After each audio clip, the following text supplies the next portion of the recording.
C'est un réel plaisir d'être ici aujourd'hui et de vous présenter Tenir tête à la commotion cérébrale. Tenir tête à la commotion cérébrale, c'est l'ouvrage d'une équipe de chercheurs, des étudiants à la maîtrise et au doctorat dans mon laboratoire.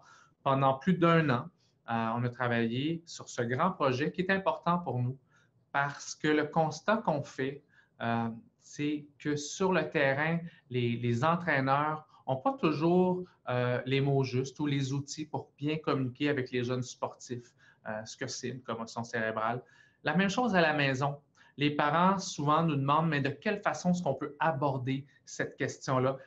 Comment expliquer la commotion cérébrale aux jeunes? Les conséquences à court terme, les conséquences à long terme, l'importance de la prévention et aussi comment intégrer le jeune, comment rendre le jeune un participant dans sa prise en charge. Et donc, Tenir tête à la commotion cérébrale, c'est un ouvrage qui est présenté de façon ludique, d'une approche pour faciliter la communication entre les parents et les jeunes, entre les entraîneurs et les sportifs, pour discuter de la commotion cérébrale. C'est un guide pratique pour tous les acteurs intéressés au sport.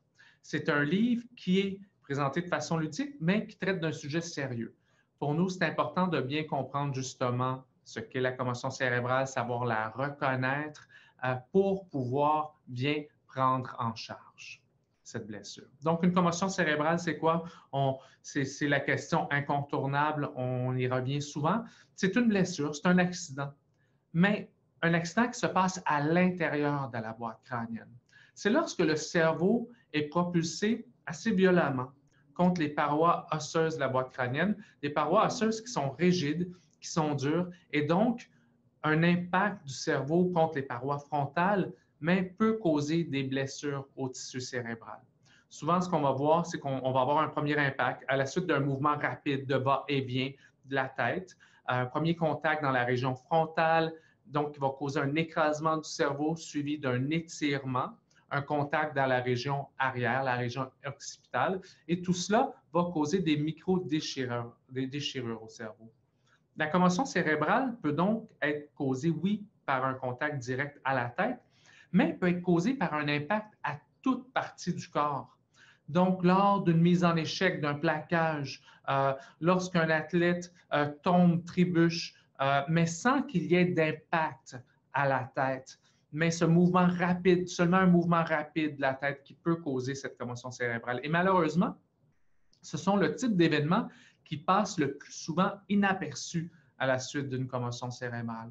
Ça passe inaperçu, mais les conséquences peuvent être aussi importantes d'un contact indirect que les conséquences d'un contact direct. De là, l'importance de bien comprendre les différents événements qui peuvent causer une commotion cérébrale. Et cela, on prend vraiment, on met un effort particulier dans le livre, dans un chapitre où on présente différents scénarios, une quinzaine de scénarios qui peuvent mener à une commotion cérébrale, soit en lien avec un contact direct et indirect. Le livre aussi présente des conseils qui sont adressés directement aux jeunes sportifs pour leur permettre de reconnaître les commotions cérébrales, des conseils qui sont adressés directement aux parents, d'autres qui sont dirigés vers les enseignants et d'autres conseils pour les entraîneurs. C'est ce qu'on appelle le coin de l'entraîneur ou le coin du parent et le coin de l'enseignant.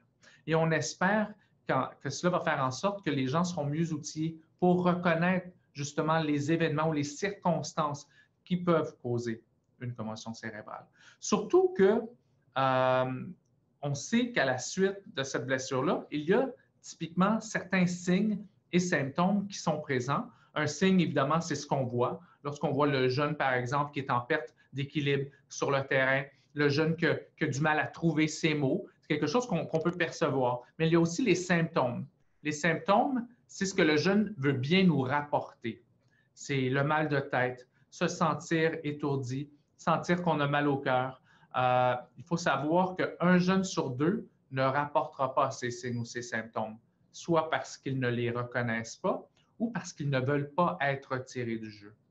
Donc, cela nous met dans un contexte où peut-être un jeune a eu une commotion cérébrale, mais si on ne voit pas de signes, s'il ne nous rapporte pas ces symptômes, mais on pourrait passer à côté de l'événement. De là, l'importance de reconnaître l'événement et de ne pas prendre de risques. La règle de base, c'est qu'aussitôt qu'on soupçonne que le jeune a subi une commotion cérébrale, on le retire du jeu. D'autant plus que pour environ 20 à 30 des jeunes, les premiers signes et symptômes peuvent apparaître de 24 à 48 heures plus tard. Donc, ce n'est pas rare pour un jeune de subir un impact important, de se relever, de dire à son coach, à son parent, qu'il se sent tout à fait bien, qu'il se sent normal, et c'est possiblement vrai, mais que les premiers symptômes apparaissent plus tard. De là, l'importance de faire un suivi dès le moment de l'incident, aussitôt qu'on suspecte la blessure, et dans les heures qui vont suivre. Le guide, Tenir tête à la commotion cérébrale, vous explique comment faire ce suivi-là et apporte une grille aussi de suivi à la maison pour les heures qui suivent la blessure. Une grille qui permet de prendre en note les signes qu'on remarque, les symptômes, et cela va faciliter la communication entre le parent et le médecin, entre, après cela, le parent et l'école pour planifier ce retour progressif-là à l'école. Alors, pourquoi prendre en charge les commotions cérébrales? Pourquoi réagir aussi rapidement et faire ce suivi? Parce qu'on sait qu'une commotion cérébrale laisse des traces au cerveau. Une première commotion cérébrale va endommager le tissu cérébral, comme on a dit plus tôt, lorsqu'on a cet événement-là qui va causer une compression suivie d'un étirement du cerveau, mais ça peut créer des micro-déchirures. Et cela va causer une cascade d'événements au cerveau. La première chose, c'est un dérèglement chimique. Dérèglement chimique qui fait en sorte que plusieurs molécules seront hyperactives, dont le calcium, dans le cerveau, dans le liquide extracellulaire, donc à l'extérieur des neurones, qui va faire en sorte que les neurones vont devenir hyperactifs. Ils vont devenir hyperactifs. Et cette hyperactivité-là peut détruire un peu plus de neurones. Donc, il y a un dommage du tissu qui est causé par les étirements, par les déchirures, et un dommage qui est causé par l'hyperexcitabilité des neurones. Et donc, le cerveau se retrouve dans une période, dans les jours qui suivent la commotion cérébrale, où il doit retrouver son équilibre, où il doit faire un ménage, et en plus, il subit probablement un certain degré d'enflure. Il y a un édème cérébral. Tout comme lorsqu'on se blesse à la cheville va enfler parce qu'il y a un édème, le tissu cérébral aussi va subir cet édème-là. On sait que l'édème, l'enflure au cerveau, reste même lorsque les symptômes disparaissent. Donc, des études en neuroimagerie nous indiquent que lorsqu'un athlète, un jeune, n'a plus de symptômes, 3-4 semaines après la blessure, il reste encore un petit peu d'enflure. Aussi, à la suite de la commotion cérébrale, on sait qu'il y a une diminution d'oxygène au cerveau qui est causée par la blessure. Et il y a une autre chose qui se passe. Il y a une diminution du carburant qui est disponible pour le cerveau. Ça, c'est le glucose. C'est ce qui fournit de l'énergie au cerveau. Alors, il faut s'imaginer que durant une période où le cerveau doit faire du ménage, qu'il doit retrouver son équilibre chimique, mais il doit l'épuiser dans le peu de ressources qu'il a, son oxygène, son carburant pour retrouver son équilibre. Alors, tout effort physique qu'on peut demander à un jeune de faire, tout effort intellectuel, comme retourner sur les bancs d'école, étudier dans les jours qui suivent la commotion cérébrale, va aller puiser dans ces ressources-là qui sont déjà limitées.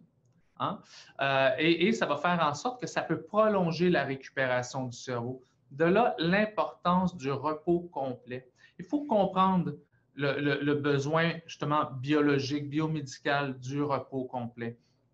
C'est que le cerveau qui est en déséquilibre a beaucoup moins de ressources en oxygène, en carburant. Donc, le repos complet va faire en sorte que les ressources, le peu de ressources qui restent à cette disponibilité-là pourront être consacrées à la prise en charge de la blessure par le cerveau. Donc, retrouver l'équilibre chimique, faire le ménage.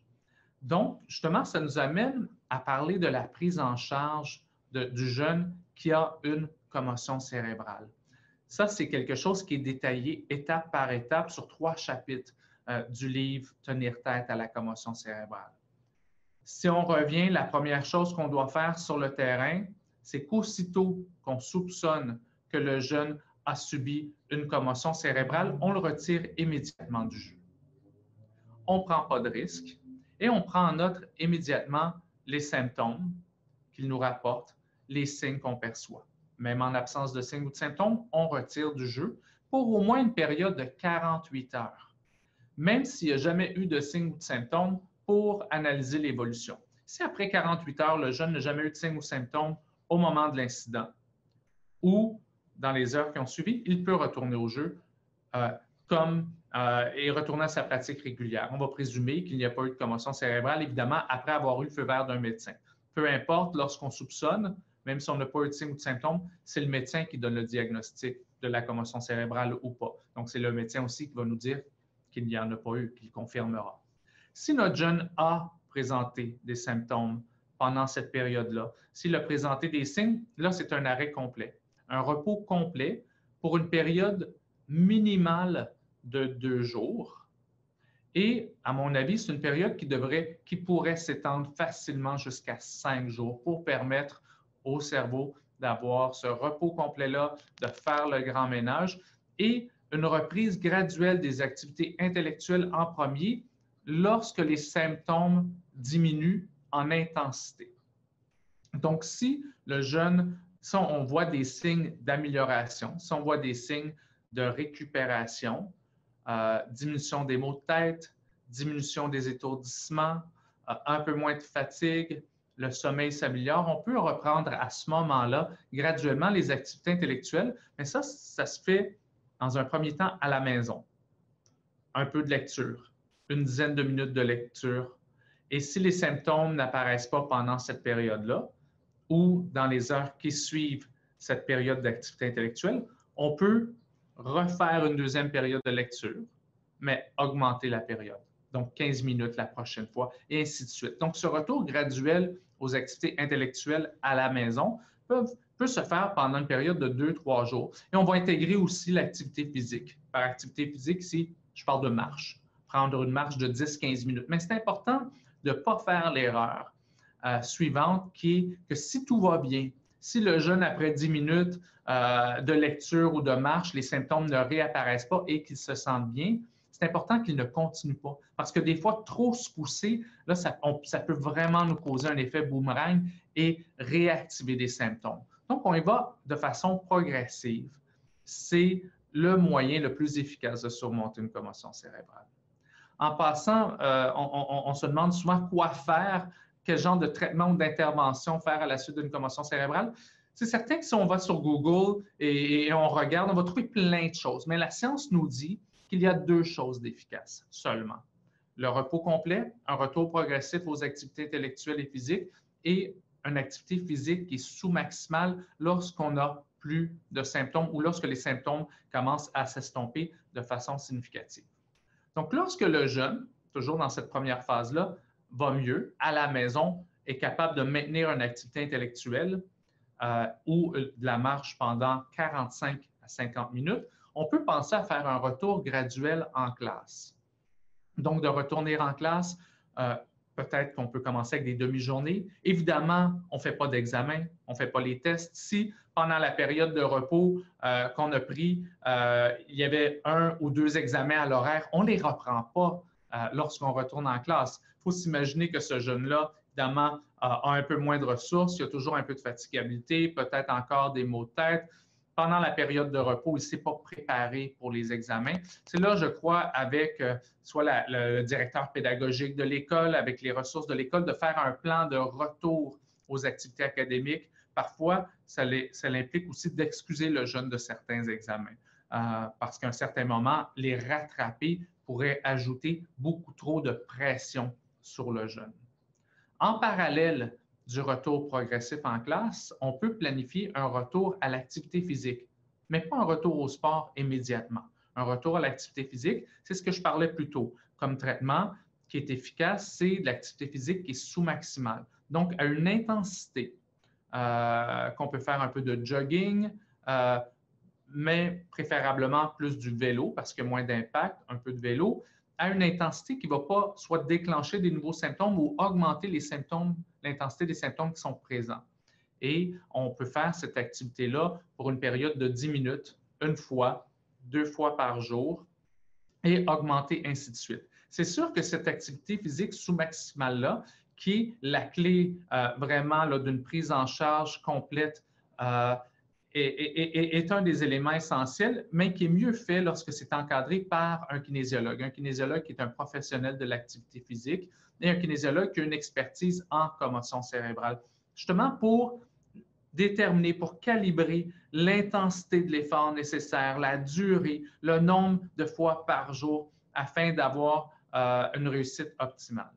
Et lorsque le jeune n'a plus de symptômes au repos, lorsque le jeune n'a aucun symptôme à la suite d'un effort intellectuel, donc on a fait un retour complet en classe, qu'on a repris nos examens, qu'on a repris le retard, et lorsque le jeune peut faire un effort physique d'intensité modérée qui ressemble à l'effort physique qu'il faisait pendant son sport, là, à ce moment-là, on peut penser à l'intégration, à la réintégration à l'équipe sportive. Encore là, par une série d'étapes qui sont présentées dans le livre.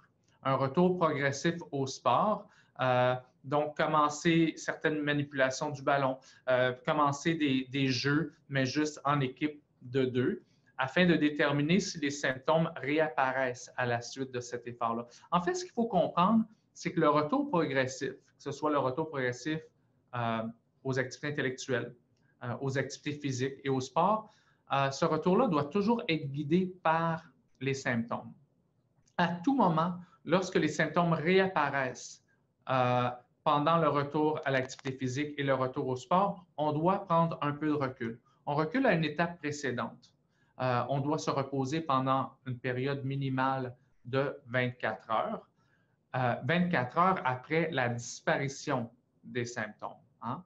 Donc, si je fais un effort physique trop intense, mes symptômes réapparaissent, ces symptômes restent là, restent présents pendant une journée ou 2. C'est lorsque les symptômes ont complètement disparu, 48 heures après, que je peux reprendre l'activité, mais à une intensité qui est inférieure à celle où les symptômes ont été déclenchés.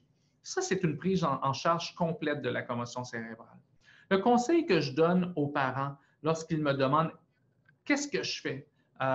Est-ce que j'inscris mon jeune à des sports de contact comme le football, comme le soccer, le hockey? 3 sports dont le risque de commotion cérébrale est à peu près égal. » Je leur dis oui. Vous savez, le sport a beaucoup plus de bienfaits qu'on peut même se l'imaginer, que ce soit sur l'estime de soi, le sentiment d'appartenance à l'école, la réussite scolaire, ça stimule le cerveau. Le football, dans les dernières années, est probablement un des facteurs qui a contribué de façon la plus significative à empêcher, à contrer le décrochage scolaire. Donc oui, inscrire les jeunes dans ces sports, mais s'assurer que l'équipe dans laquelle le jeune est inscrit est munie de personnes, de professionnels, de coachs qui connaissent les commotions cérébrales, qui ont les connaissances pour les reconnaître, qui appliquent un protocole de gestion des commotions cérébrales. En fait, le protocole de gestion des commotions cérébrales du Québec, qui a été rendu public par le gouvernement du Québec, qui est disponible sur le site web du ministère de l'Éducation.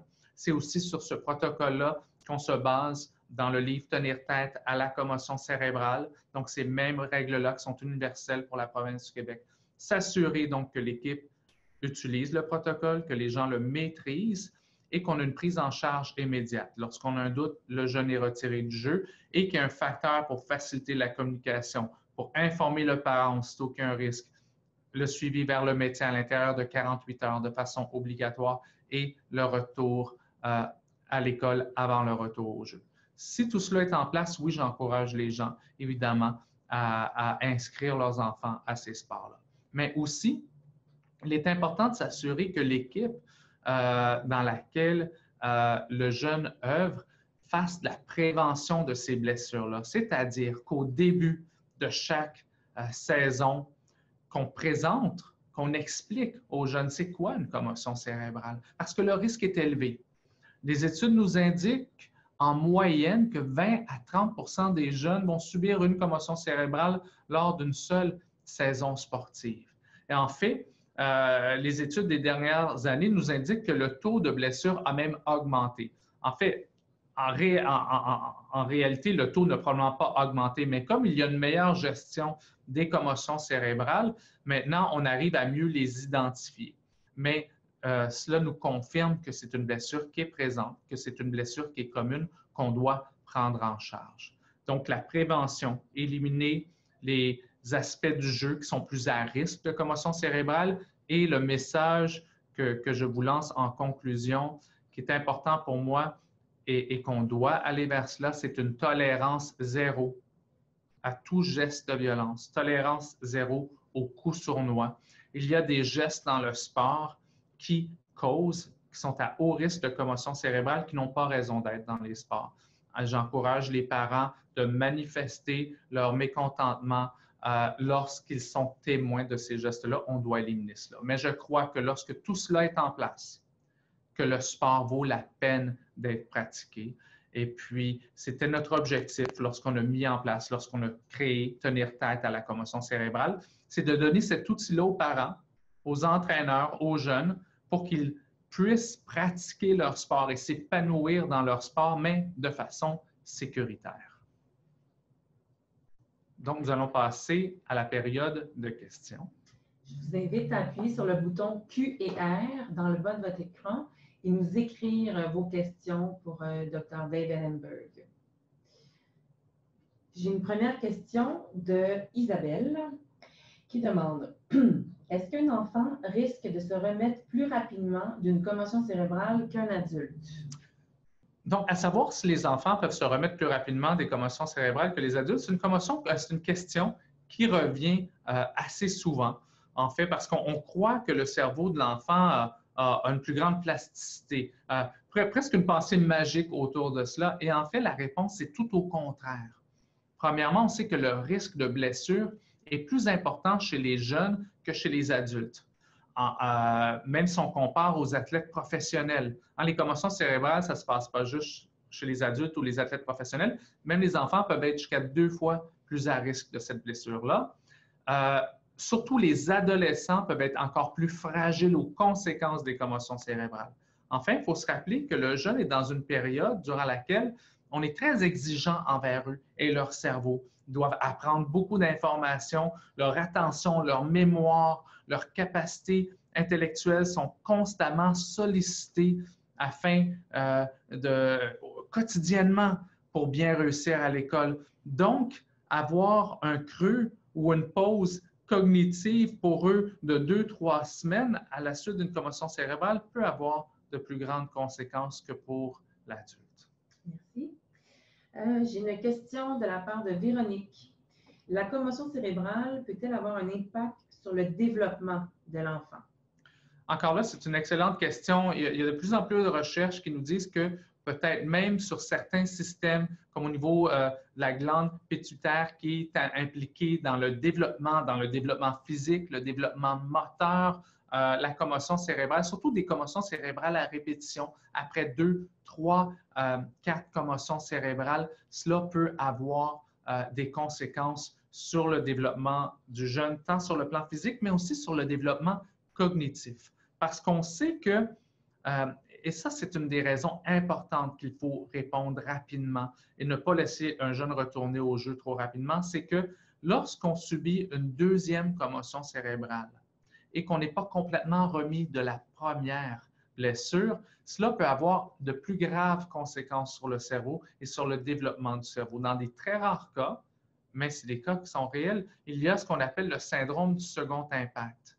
C'est que lorsque la deuxième blessure se passe à l'intérieur de quelques semaines ou jusqu'à 1 mois après la première blessure, cela peut aller jusqu'à causer le décès. C'était le cas, le très triste cas de Rowan Stringer, qui est une jeune joueuse de rugby en 2013 à Ottawa, qui est décédée à la suite de sa 3e commotion cérébrale à l'intérieur d'1 semaine. C'est inacceptable. C'est pour cela qu'il faut absolument réagir. Il faut prendre les jeunes en charge. On ne prend aucun risque aussitôt qu'on soupçonne une commotion cérébrale. On retire le jeune du jeu et après cela, on observe et on planifie un retour progressif. Et encore là, l'importance d'éliminer les gestes à l'intérieur du sport qui peuvent causer ces blessures-là, comme les coups sournois et les gestes de violence. Mais à mon avis, lorsqu'on élimine ces situations-là, lorsqu'on contrôle le sport sans le dénaturer pour qu'il devienne un sport sécuritaire, mais c'est normal aussi qu'il y ait des commotions cérébrales. Il y a des risques dans tout ce qu'on fait et on ne peut pas s'empêcher de vivre. Ce qu'on veut faire, c'est d'avoir une prise en charge adéquate. Franck veut savoir, il dit « Bonjour, avez-vous des recommandations de soins complémentaires tels que physiothérapie ou ostéopathie pour soutenir la récupération mentale et physique? » À la suite d'une commotion cérébrale, comme on disait, la cause de la commotion cérébrale, c'est un mouvement rapide de la tête. Ce mouvement rapide de la tête-là peut causer la commotion cérébrale, c'est-à-dire lorsque le cerveau, lui, va aller se heurter violemment contre les parois de la boîte crânienne, causer un déséquilibre chimique et tout cela. Mais en même temps, il peut y avoir deux autres blessures qui sont associées. Une blessure qui est au niveau des cervicales et puis aussi une blessure de l'oreille interne, donc ce qui est responsable de l'équilibre, le système vestibulaire.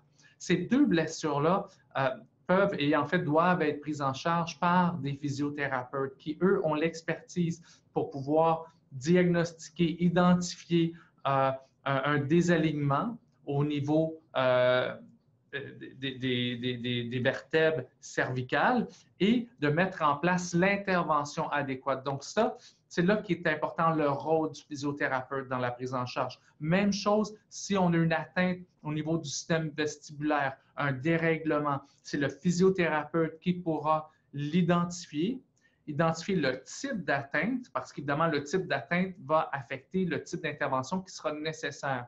Et c'est le physiothérapeute qui mettra en place l'intervention. Donc, à l'Institut des commotions cérébrales, où je travaille, comme tout autre endroit qui gère les commotions cérébrales, on doit avoir une approche qui est multidisciplinaire, où on a des physiothérapeutes, des kinésiologues, des neuropsychologues. Il y a aussi un rôle important pour les thérapeutes du sport à l'intérieur de la prise en charge des commotions cérébrales, des psychologues également. On a de la réadaptation avec des optométristes professionnels en neuro-optométrie également. Patrick demande si le protocole est bien respecté et que l'on est complètement remis de la commotion cérébrale avant le retour au jeu, est-ce que le cerveau demeure tout de même fragilisé et plus susceptible de subir une nouvelle commotion? C'est une excellente question parce que, comme j'ai mentionné plus tôt, même lorsqu'il n'y a plus de symptômes, même lorsqu'on va bien, des études en imagerie, en neuroimagerie de pointe, nous indiquent qu'il reste encore un peu d'édème cérébral qui peut perdurer quelques semaines après la disparition des symptômes. Il y a des études également qui nous indiquent qu'il y a des dommages permanents qui demeurent au niveau neuroélectrique. Donc, le cerveau perd un certain niveau de flexibilité. Donc, peut être un petit peu moins rapide à réagir sur le terrain. Les temps de réaction peuvent être affectés, la prise de décision rapide également. Et le seuil, donc, la force à laquelle un impact peut causer une commotion cérébrale peut avoir changé. Donc, un impact plus petit maintenant peut déclencher une commotion cérébrale chez quelqu'un qui a un historique de cette blessure-là. Donc, oui, même si on est remis complètement, retourner sur le terrain peut augmenter le risque de blessure. C'est important d'être conscient de cela aussi dans la prise en charge. On va prendre une dernière question de Geneviève. Suite à des commotions multiples, exemple 3 commotions, est-ce que l'enfant devrait cesser complètement à vie le sport qu'il pratique? Encore là, je suis vraiment heureux que cette question-là soit posée. C'est un point important qu'avec 30 minutes, il y a une limite à ce qu'on peut aborder. Oui, il faut se poser des questions. Je crois qu'après 2-3 commotions cérébrales, c'est important d'aller chercher un bilan complet pour tous les jeunes ou adultes qui est rendu à ce point-là. Un bilan complet, c'est une évaluation en neurologie, une évaluation aussi en physiothérapie, s'assurer justement qu'on n'ait pas une atteinte cervicale, une atteinte vestibulaire et un bilan complet en neuropsychologie, afin de voir s'il n'y a pas des symptômes cognitifs, des déficits cognitifs qui s'installent, qui sont déjà installés, et de déterminer le risque que des commotions cérébrales additionnelles peuvent avoir pour le jeune. Parce qu'on sait qu'après 2, 3 commotions cérébrales, on peut rester avec des séquelles.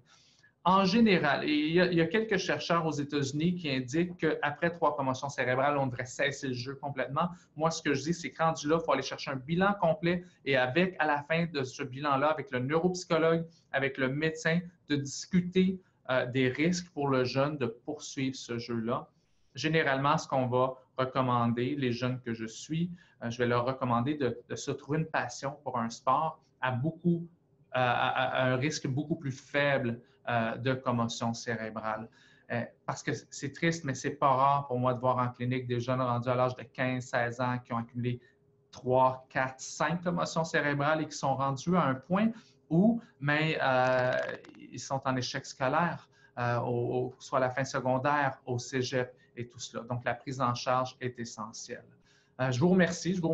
On me dit que c'est déjà terminé d'avoir participé à cette conférence web-là qui me permet de vous parler des commotions cérébrales, de vous présenter Tenir tête à la commotion cérébrale, qui est vraiment un ouvrage collectif qu'on a fait avec grand intérêt, avec passion, avec les étudiants de mon laboratoire, des étudiants à la maîtrise et au doctorat. On espère qu'il vous sera utile pour prendre en charge les jeunes et pour aider aussi faciliter la communication. Merci et bonne journée.